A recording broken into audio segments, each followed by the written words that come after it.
All right. Broadcasting live from BHS High School. This is the video broadcast live stream kit that we have set up with a little bit of effort, but with minimal equipment and minimal expense. So what I'm going to do is kind of walk you through what I have with me and what it's doing, and give you kind of a rough overview.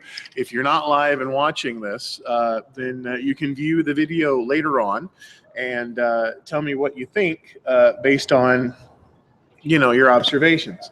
So I'll go ahead and explain to you now that currently you're being filmed on a $250 camera, which the idea was to limit the expense of the units that we're using so that it won't cost so much if a student accidentally breaks one of them. So I'll switch to camera 2 and show you the actual camera itself. This is what we refer to as the Stingray, because it kind of looks like one. There is currently a wireless transmitter attached to it. That little thing that you see hanging down. On production models, it would of course be mounted up here. But for the purpose of this demo, we just left it plugged into the side. The camera itself is a Canon Vixia, and it's running on a little battery pack here that gives it 10,000 milliamp hours. Again, all that stuff will be mounted up to the top. But this is a pretty simple setup, and it is connected to a Roland VR3EX video switcher. The video switcher gives us the ability to switch between camera feeds, as you can see as I'm doing here. This video switch also gives us the ability to record audio. There are 8 audio channels here. And those audio channels can, of course, be plugged in here on the side. Students can set up a couple of microphones and give us play-by-play. And that's a really handy feature for live events like games or lectures. You can be able to microphone attendees to a seminar, whatever you need. We are running the entire system off of a pair of Chromebooks. This Chromebook right here is the one that is connected to YouTube Live, and it is managing our output of video feed. This Chromebook is the one that is running our key graphics, which are what you see right here, the lower third graphics. We're able to transmit and change those graphics up if you wanted to, put up logos for the schools, if you had a couple of games. You can just put up the district logo, you can put up live. Anything you need really that's pertinent information can be displayed immediately. The video switch itself comes with a lot of effects and things that are not necessary, but what we've been able to do is find a video switch that's rugged, easy to use, just simple push button controls. I mean, you can't get simpler than that. And this entire setup just last year was $10,000 for this equipment, and now it's about $2,000. And of course, the Chromebooks themselves are just a few $100 each, instead of paying for like a full expensive notebook. And with the inexpensive Handycams, we're sitting on a pretty inexpensive unit altogether. So as you can tell, the system, of course, gives us the ability to switch between cameras, as I showed you earlier. When you set up, you have the ability to have as many as 4 video inputs, so 4 cameras, in addition to the key graphics. So it's really like 5 video inputs. That's really handy because at, say, a football game or a graduation or really any event, you can set up 4 of these cameras wirelessly transmitting to this video switch. And that equipment can just literally have a student who's sitting there, or a facilitator who's just choosing between the video feeds, and those video feeds would basically give you a live television broadcast multicam setup. It's almost like ESPN. An example would be that you would set a camera up at the 50-yard line right by the PA, run the audio out from the PA into the video switch. And then you can set up a couple of students there who would be providing commentary of the game itself. Then you would set one student up with a video camera over at one end of an end zone, another one at another end zone, and then another student on, say maybe the 25-yard line coming in a diagonal shot. You can set it up. You can have wide shots, and then the students can just flick between the video feeds themselves and choose which one they want to use.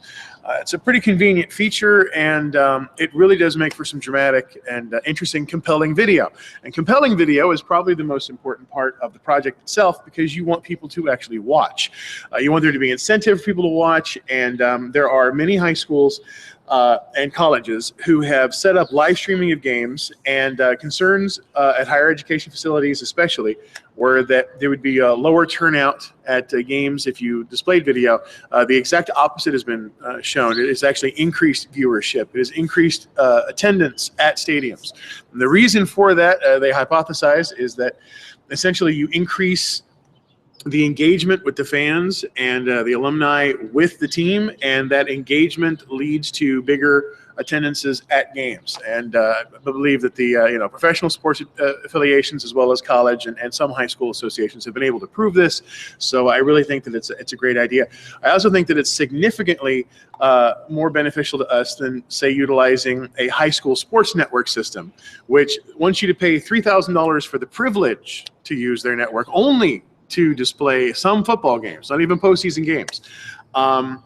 That's the equivalent of almost this entire kit for just 1 year of use. And you would still have to supply all the hardware to get on the internet. So you'd still be buying at least a laptop and a camera to get one single boring video feed, which would have no audio inputs and no graphics or anything like that. Now you can have all of this amazing broadcastability multicam setup and broadcast anything you want, any event, any flipped classroom, any live event, graduations, you can do it all and broadcast it anywhere with a wireless broadband card. So right now we are using this to get on the internet. You can get yourself a Verizon 4G LTE card and get full video service all the way up at Kern Valley High School. We've tested these cards. They work everywhere, indoors and out. And so that would be a very simple process for it to set a kit like this into a single box with a single power out, give it to a team that's going on an away game, have them set it up, set up a couple of cameras on tripods, and just broadcast live streaming an away game. That's where you get the most benefit, is away games. Of course, live streaming home games, you can make an option to not do that, but it's kind of up to what we would do with policies and procedures later. But single broadcaster, single camera, 2 notebooks, or a couple of cameras if you really want to have fun, a couple of notebooks, and a video switch. The whole thing fits in one kit. It's pretty inexpensive, and I think it's pretty impressive. So I'm going to go ahead and shut down the video feed. You'll be able to watch this. When the videos go live on YouTube, the quality is a little grainy when it's live. It's not perfect full HD. But as soon as this broadcast is over, YouTube will take the video feed in, it will apply some codecs to it, and then store it in a full HD format. So, my handsome, rugged face will be an even better pixel and high definition. So I'm going to go ahead and shut down the broadcast now, and hopefully you've been able to observe it and give us your input and tell us what you think. Take care, and talk to you soon.